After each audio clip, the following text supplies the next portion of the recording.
Is Kamal here? Yeah, I'm here, Annie. So Natalie is an OMS 2 and a part of the inaugural class of the Edward Ria College of Osteopathic Medicine Louisiana campus. A former collegiate soccer player at the University of Louisiana Monroe, Natalie graduated with her bachelor's in kinesiology. Despite an upbringing in Los Angeles, California, Natalie has adopted the Monroe culture and community as her home for the last 9 years. She is pursuing a career in orthopedic surgery and is supported in her endeavors by her husband, Chase, and puppy Goat. Everyone, please welcome Natalie. Thank you all so much. I am really excited to be here with you today and for this opportunity to share just a little bit of my journey with you. So really, I want to share with you a lesson I learned as a collegiate student athlete several years ago.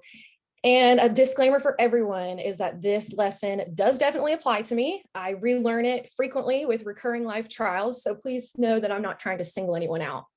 So you can see I guess I should point this way, my background. I chose this picture because I'm hoping it will help you set the scene in your mind of the picture I'm going to ask you to imagine.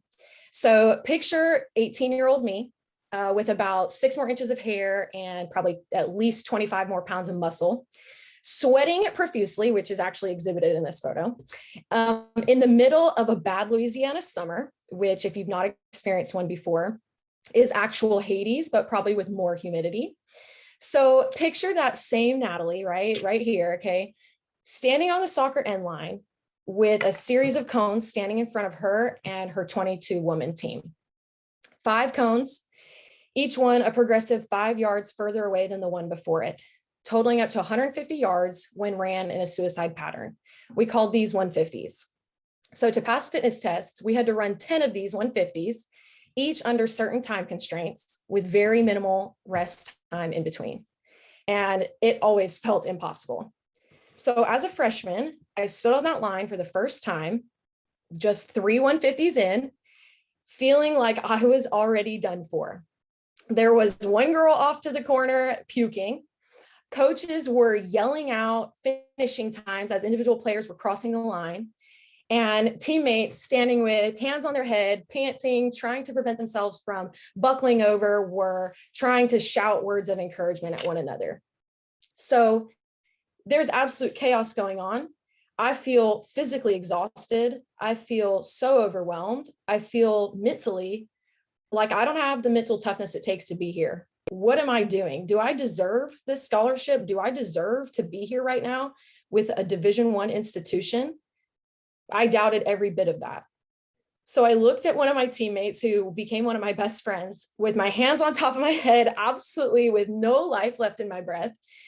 And she just looks at me and says, "You can do anything 6 times." That was kind of her motto. She always said that her mom would tell her, "You can do anything 6 times." I looked back at her and I said, "Yeah, what about the last 4? I'm thinking 6 is great, but I got to do 10 of these suckers. I've only done 3 and I'm about to give up." And that's when our team captain spoke up from behind me. And between her own gasping breaths, she said, "That's where you get better. That's where you get better." So I could go on and tell you about how that fitness test ended, or whether or not I got a jersey that season, or whether or not, I passed the remaining thousands of 150s I ran during my time in the NCAA. But those are not the point. The point is that you get better during the last 4. When you don't think you can go on any further, when you are exhausted, when your mental capacity and your physical capacity are at their absolute limits, when people are dropping like flies around you, and when someone is screaming in your ear, and when the clock is ticking down, that is where you get better.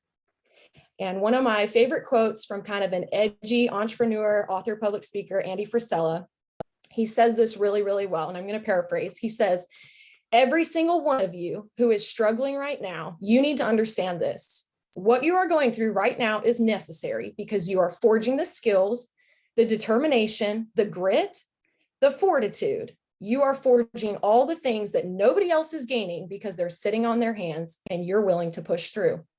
This fire you're feeling, this pressure you're feeling, this frustration you're feeling, this is what is going to make you into the weapon that will build the life that you are out to build. So that's what I want you to think about.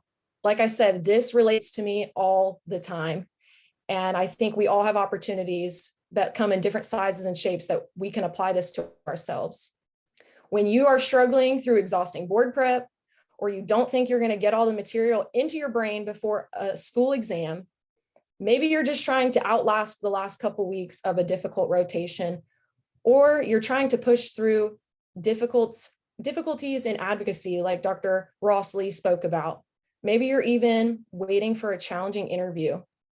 Any challenging season that you go through and have gone through up until this point is making you better. Each of these moments serves as your final four to push through and remember that you aren't somebody who gives up. You're not the girl puking in the corner. You are the person that pushes through to forge the skills you need to build the life that you are out to build. I appreciate you guys so much. I'm grateful to be a part of COSGP, and I appreciate this opportunity. Thank you so much, Natalie. That really spoke to me, especially coming off my 8th week of surgery. I definitely related to it, and I think many people in our audience did. So thank you so much for sharing that inspirational talk with us. Next up, we have Ethan